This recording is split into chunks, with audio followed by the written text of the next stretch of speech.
Olá, boa noite. Você sabia que doenças cardiovasculares são a principal causa de morte no mundo? Como está esse cenário no Brasil? E quando o assunto é acidente vascular cerebral, AVC, será que o número de casos aumentou nos últimos anos? O Jornal da UF está no ar.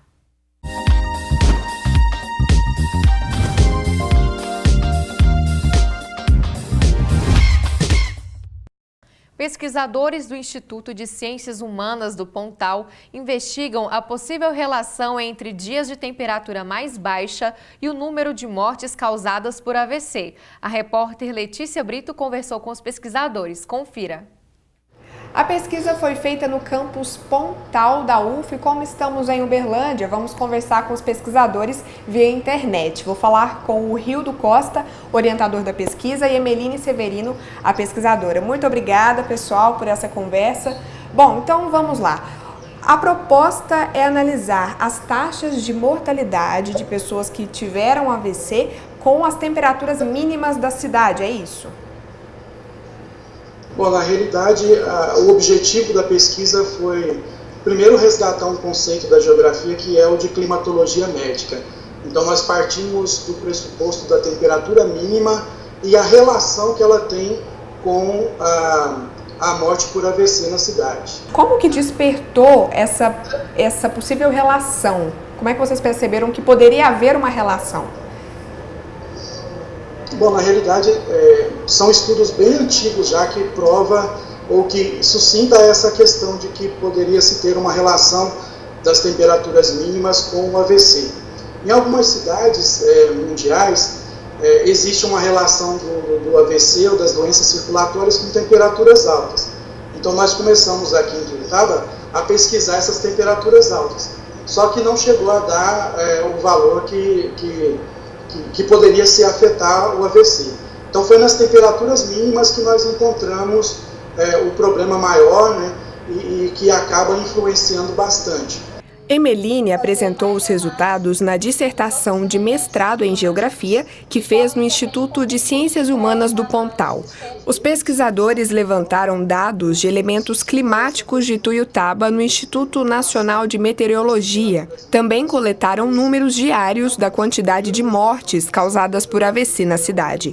Os dados são do inverno, nos meses de maio, junho, julho e agosto, dos anos de 2007 até 2014. De modo geral, nós analisamos durante este período, né, de 2007 a 2014, que devido à queda das temperaturas, ou seja, o registro dessas temperaturas mínimas, influenciava nos registros de óbitos por AVC.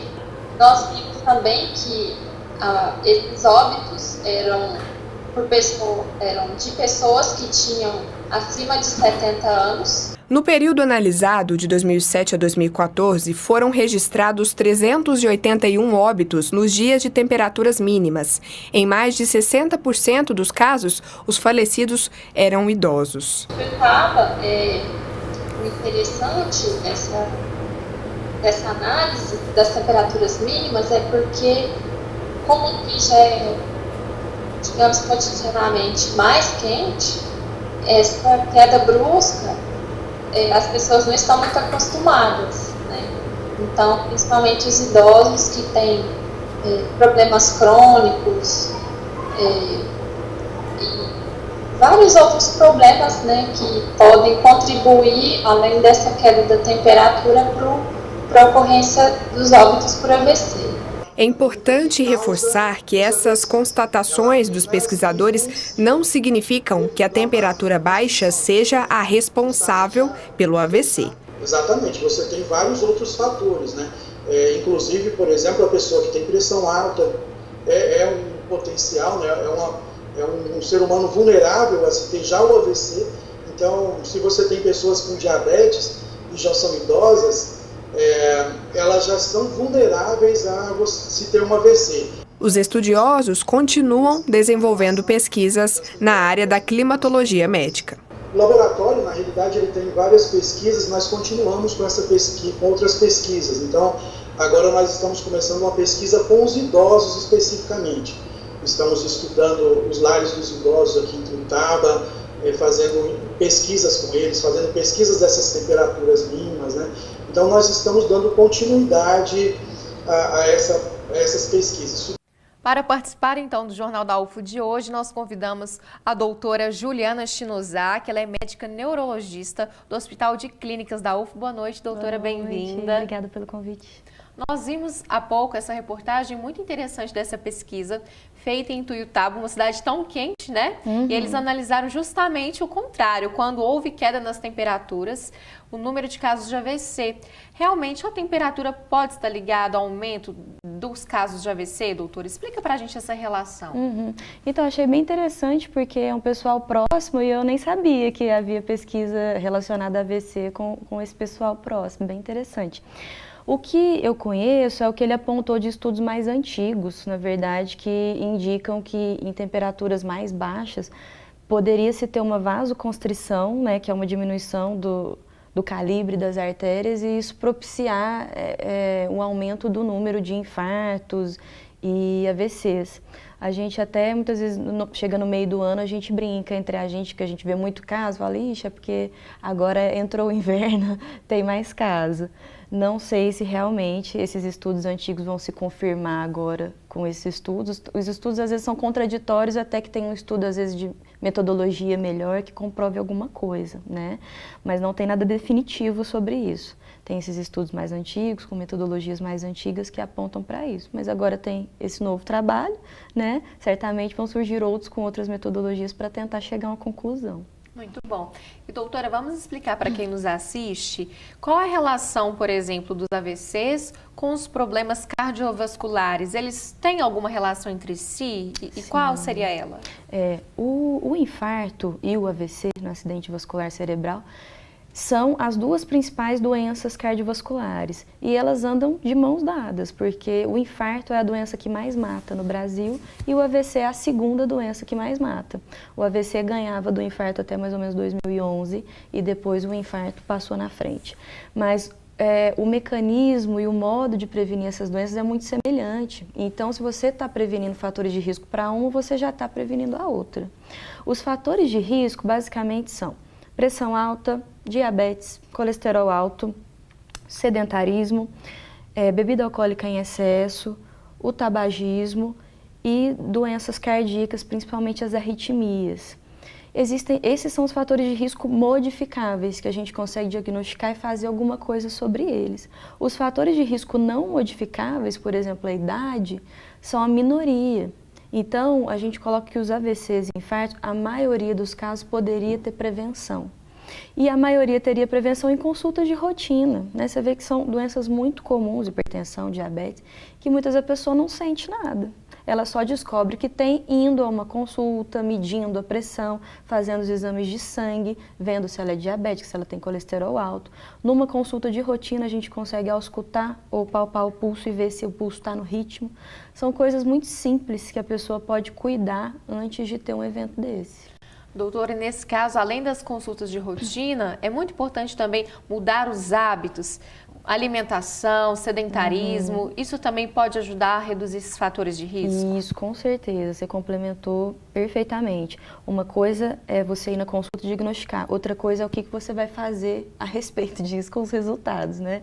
Eu sempre brinco com o paciente na consulta porque ele vai e quer uma solução mágica para várias coisas. E muitas coisas dependem do próprio paciente. E aí que fica mais difícil, porque as pessoas muitas vezes não querem mudar hábitos de vida, né? Mas o próprio fato de caminhar ou fazer alguma outra atividade física, que seja ali 30, 40 minutos, 3 a 4 vezes na semana, já é um preparo cardiovascular.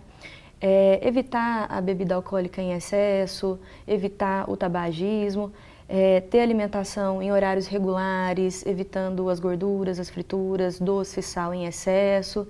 São medidas simples de hábito de vida que já ajudam a prevenir bastante coisa. Essas duas principais doenças que mais matam e, no caso do AVC, a doença que mais sequela, que mais incapacita no Brasil. E no caso, doutora, quem tem mais predisposição a ter o AVC? Seriam os homens ou as mulheres? E em média de qual faixa etária? O AVC pode acontecer em qualquer idade. Mas a maioria dos casos acontece depois dos 50 anos, porque é justamente o momento em que a pessoa tem mais dessas doenças. Começa a aparecer a pressão alta, o diabetes, estar acima do peso. Então, a idade está diretamente relacionada com o aparecimento desses fatores de risco. Mas o AVC pode acontecer até em crianças. No caso das crianças e dos jovens, os fatores de risco geral são outros. Doenças genéticas, malformações vasculares, coisas que ela já traz às vezes desde o nascimento, ou doenças autoimunes, são outros fatores de risco. Agora, com relação a sexo, né, que você perguntou, os homens em geral têm um pouquinho mais de incidência de AVC até mais ou menos 70, 75 anos, e depois as mulheres passam um pouquinho. Isso não é uma diferença tão gritante, mas existe essa diferença aí mais ou menos nessa fase dos 70, 75 anos. Certo. E quais são os tipos de AVC, doutora? Há diferentes tipos, não é isso mesmo? Isso. Tem dois principais tipos, que é o isquêmico e o hemorrágico. O isquêmico é a maioria dos casos, cerca de 80%. No isquêmico, acontece uma obstrução da artéria, então o fluxo sanguíneo não consegue chegar em uma determinada região cerebral e essa região sofre. E dependendo da região cerebral é que a gente tem os sintomas. Então, por exemplo, se afeta a região principal da fala, a pessoa vai ter dificuldade de entender ou de verbalizar. Se acomete uma região responsável pela força, a pessoa vai ter dificuldade de movimentar o braço, a perna, a boca torta. Depende da região. No caso do hemorrágico, que é cerca de 20% dos casos, isso se deve a uma ruptura da artéria que irriga aquela região cerebral também. Isso pode ser por conta de um aneurisma, que é uma dilatação da artéria, ou por conta da pressão alta descontrolada, que aí a gente entra nesse outro fator da prevenção também. Se a pessoa consegue diagnosticar e controlar a pressão, ela diminui muito a chance de ter um acidente vascular, tanto isquêmico quanto hemorrágico, em função disso. Se já é, por exemplo, um paciente que foi diagnosticado com pressão alta, a medicação, ela deve ser tomada, porque senão a pessoa corre risco de fato de ter um AVC, por exemplo, ou outros problemas. Ele precisa controlar a pressão. A pressão ideal é ali em torno de 12/8. E às vezes até menos, dependendo se a pessoa tem outro fator de risco, por exemplo, se ela é diabética. Então, hipertensão é um problema de saúde crônico. A pessoa vai ter que, a longo prazo, tomar medicação e mudar hábito de vida também. Não é só medicação que controla a pressão. É atividade física, é diminuir a ingestão de sal. Então, fazendo todo esse controle, ela tem uma chance muito grande de já prevenir esse fator de risco para ter um AVC ou um infarto. Ok, daqui a pouco então a gente continua com a nossa conversa, doutora. Qual a relação entre acidente vascular cerebral e a alimentação que as pessoas têm no dia a dia? Nossa equipe conversou com uma nutróloga para saber a resposta. Confira. As pessoas que têm um consumo excessivo de sal de cozinha, elas se tornam hipertensas e, por isso, elas ficam predispostas ao acidente vascular cerebral do tipo hemorrágico. Mas também aquelas pessoas que consomem um excesso de gordura saturada, aí chamando atenção para as gorduras, né, nas carnes, principalmente na carne vermelha, mas também na pele de frango, pessoas que consomem laticínios do tipo integral. Então, essas pessoas ficam mais predispostas ao desenvolvimento de arteriosclerose. Com isso, você tem um entupimento dos vasos sanguíneos e uma falta do volume adequado de sangue para irrigar o cérebro, o sistema nervoso central. Veja agora como fica a previsão do tempo para amanhã.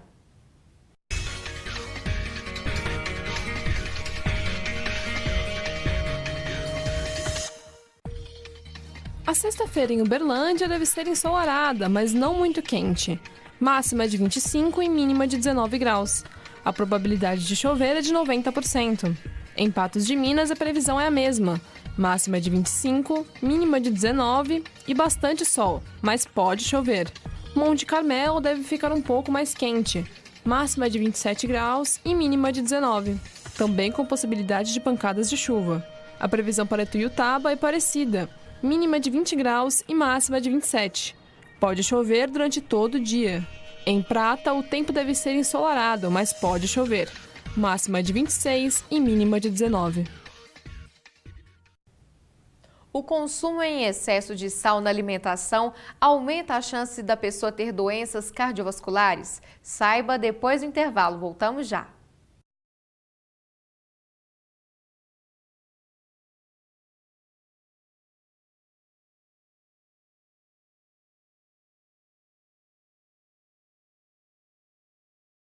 Estamos de volta com o Jornal da UFO e você sonha em se tornar servidor público? Então confira as nossas dicas do quadro Editais UFO.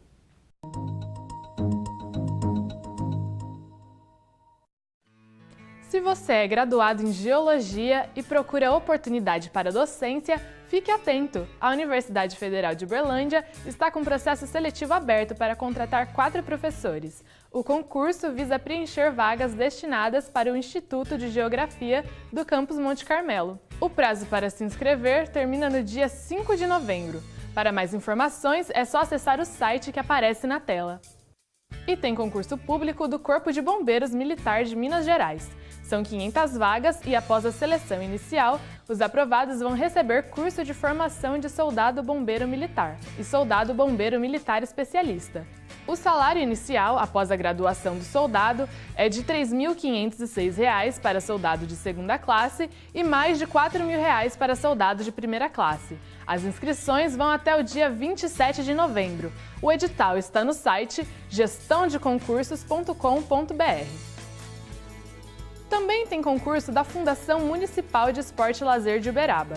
São 13 vagas distribuídas em diversos cargos. Os contratados serão contemplados com salários que vão de R$ 1.173 até R$ 6.000. As inscrições terminam no dia 15 de novembro. Eu fico por aqui. No próximo mês tem mais dicas de concurso para você. Até lá!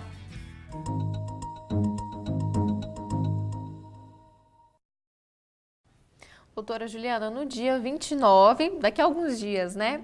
Vai ser comemorado o Dia de Prevenção ao AVC. Por que essa data ela é tão importante se está sendo feita uma programação especial aqui na cidade? Conta pra gente. Isso, esse é um dia mundial, né? Então, a Organização Mundial de AVC promove esse dia. A gente tem a Rede Brasil AVC, que faz a diretriz nacional, faz as traduções dos materiais para a gente alinhar mundialmente isso aí. E localmente, cada cidade faz a sua programação de acordo com as suas particularidades.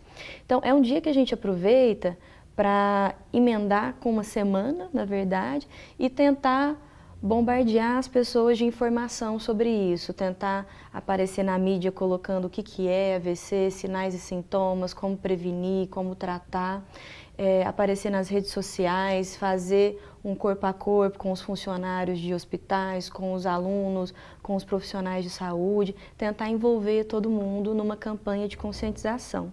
Tanto que essa semana, então, nós temos atividades na cidade tanto para os profissionais de saúde quanto para a população. É importante que essas duas pontas estejam alinhadas, né? Porque o reconhecimento e tratamento do AVC exige que tudo seja feito num tempo curto, né? Então, a população tem que estar preparada para reconhecer e o profissional de saúde também tem que estar preparado para receber e tomar as atitudes rapidamente. Então, tocando nesse ponto tão importante, doutora, se alguém, né, encontra uma pessoa que está possivelmente com AVC, o que ela deve fazer? Essa pergunta é super importante porque às vezes a pessoa na tentativa de ajudar acaba atrapalhando. Então, por exemplo, você está do lado de uma pessoa que você está suspeitando que tem um AVC, que é o quê?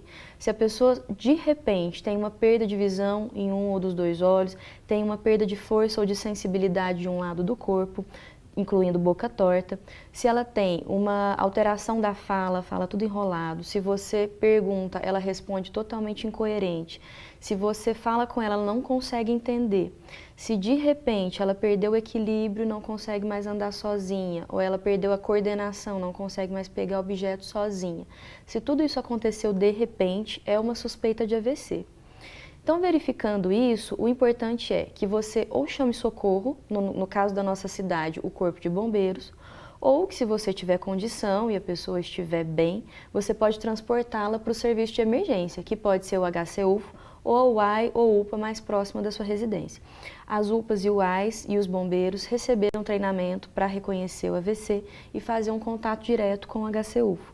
Quando a gente recebe o caso, verifica que realmente é uma suspeita, aí a gente agiliza a transferência. Muitas pessoas às vezes acham que precisam dar alguma coisa para a pessoa, dar um copo d'água ou dar uma medicação que ela esqueceu de tomar. É importante não dar nada para a pessoa. Às vezes a pessoa fica com uma alteração na fala ou para engolir, você dá um copo d'água, ela pode engasgar, aspirar, aquilo virar uma pneumonia depois. Ou se você dá um remédio, por exemplo, o paciente é hipertenso, esqueceu de tomar o remédio da pressão naquele dia, você dá a pressão e às vezes abaixa demais a pressão. No momento do AVC agudo, é um momento que a gente não está preocupado de abaixar rápido a pressão. É um momento que o cérebro precisa de fluxo, de oxigênio. Então, a gente só abaixa a pressão se realmente ela estiver assim, acima de 220 por 120, 22 por 12, né, que as pessoas conhecem. Então, não tem essa pressa. Se a pessoa às vezes toma um anticoagulante, né, que é uma medicação para, digamos, afinar o sangue, porque ela tem uma arritmia, esqueceu de tomar naquele dia e você dá o comprimido na hora, às vezes você acabou de criar uma contraindicação para ela receber o tratamento agudo que a gente faz no hospital. Então, não dê medicação, não dê alimento. A questão é levar a pessoa logo para o serviço ou chamar o socorro. E essa questão também do socorro é importante nós frisarmos que tem um tempo também que ele, vamos dizer, de 3 a 4 horas, é isso, doutora? Que aí, se houver o socorro, a chance da pessoa se recuperar é grande. Isso. Para o caso do AVC isquêmico, que é a maior parte dos casos, 80% dos casos, até 4 horas e meia do início dos sintomas, a gente tem a possibilidade de infundir uma medicação que tenta reverter parcialmente ou totalmente os sintomas. Não são todos os pacientes que têm a indicação para isso, alguns têm contraindicação, mas o importante é o paciente ser avaliado para ver se ele tem condição de receber esse tratamento ou não. E até 4 horas e meia o remédio tem que entrar, ou seja, ele tem que chegar antes, porque a gente precisa avaliar, precisa fazer a tomografia, preparar a medicação. E até 4 horas e meia o remédio entrar. Agora, apesar da gente ter 4 horas e meia, não é por isso que a gente vai ficar indo devagar até completar o tempo. A cada minuto a gente perde mais ou menos 2 milhões de neurônios por conta da isquemia. Então, se a gente faz o tratamento até a primeira hora e meia, a gente precisa tratar 3 a 4 pacientes para que um saia sem sequela. Se a gente trata na última hora e meia, a gente precisa tratar 14 para que um saia totalmente bem. Então, você vê que triplica o número de pacientes que você precisa tratar para que um saia totalmente bem, dentro dessas 4 horas e meia. Olha só, então vale a atenção, né? E no caso, falando em tratamento, ontem nós mostramos aqui no Jornal da UFO a inauguração da unidade de AVC no Hospital de Clínicas. Doutora, você esteve à frente desse projeto. Conta pra gente, isso é algo muito bom para a cidade, para a população de Uberlândia, e por quê?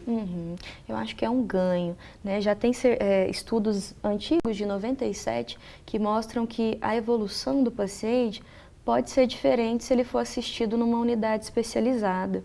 Então, essa era uma conversa que a gente tinha com a direção já há alguns anos, mas só agora a gente conseguiu implementar. Desde 2016, né, há 2 anos, a gente já faz o protocolo de atendimento agudo, mas o paciente chegava encaminhado da UAI para ser atendido em qualquer leito do hospital, em algum local que houvesse vaga para um leito monitorizado. E às vezes não havia vaga, por conta da superlotação do hospital. Com a unidade, a gente consegue reservar pelo menos 5 leitos para o atendimento desse paciente. Claro que 5 leitos ainda é pouco, para o porte da cidade, sim. Mas são leitos de alta rotatividade. É para que esse paciente que tem o perfil de poder receber esse tratamento, que só é feito no HC, ou seja, o paciente candidato que não tenha contraindicação dentro desse tempo, para que ele tenha uma garantia de ser recebido nesse leito e depois que receber o tratamento, em torno de 72 horas, ele possa deixar a unidade e deixar o leito vago para um próximo paciente. Então, a ideia é que sejam leitos que rodem rápido, que a gente dê altas em pouco tempo, para poder receber mais pacientes e garantir que esse leito seja para o AVC e não ficar tendo que buscar vaga em outro lugar. A gente buscava até na sala do trauma, que não é o local mais adequado para receber esse paciente, ocupando a vaga de um paciente do trauma e também com uma equipe que não é equipe especializada em fazer isso. Então, a gente ganhou agora uma unidade multiprofissional com uma equipe relativamente fixa ali, que está treinada para fazer só isso. Certo. E nós falamos então bastante sobre essa questão de mudanças de hábitos de vida, pensando na saúde. Será então que o sal de cozinha pode ser considerado um vilão? Qual a quantidade ideal de sódio que podemos consumir no dia a dia para evitar doenças cardiovasculares? Veja o que a nutróloga Dáurea falou sobre o assunto. Tem uma ideia, no Guia Alimentar para a População Brasileira, que são publicações do Ministério da Saúde, nós temos uma primeira edição que foi publicada no ano de 2006. E esse material ele foi ampliado agora com uma nova edição no ano de 2014. É colocado que o consumo de sal pelo brasileiro deveria ser, no máximo, de 5 gramas de sal de cozinha por dia. Isso corresponde a mais ou menos 2,3 gramas de sódio. Ao invés de consumir essas 5 gramas de sal de cozinha, recomendados pelo Ministério da Saúde por dia, estudos que avaliaram essa questão têm demonstrado que o brasileiro consome 12 a 13 gramas de sal de cozinha por dia. Então, uma quantidade mais que o dobro, né? E é importante a gente alertar que quando o Ministério da Saúde faz essa recomendação de 2,3 gramas de sódio por dia, no máximo, ele já está sendo muito liberal. Órgãos internacionais têm colocado que o consumo de sódio deveria ser de 1,5 gramas por dia, no máximo. Então, tem uma recomendação internacional colocando 1,5 gramas de sódio por dia. O Ministério da Saúde é um pouco mais liberal, coloca a possibilidade de 2,3 gramas de sódio por dia, mas o brasileiro está consumindo cerca de 150% acima disso, aproximando de 6 gramas de sódio por dia.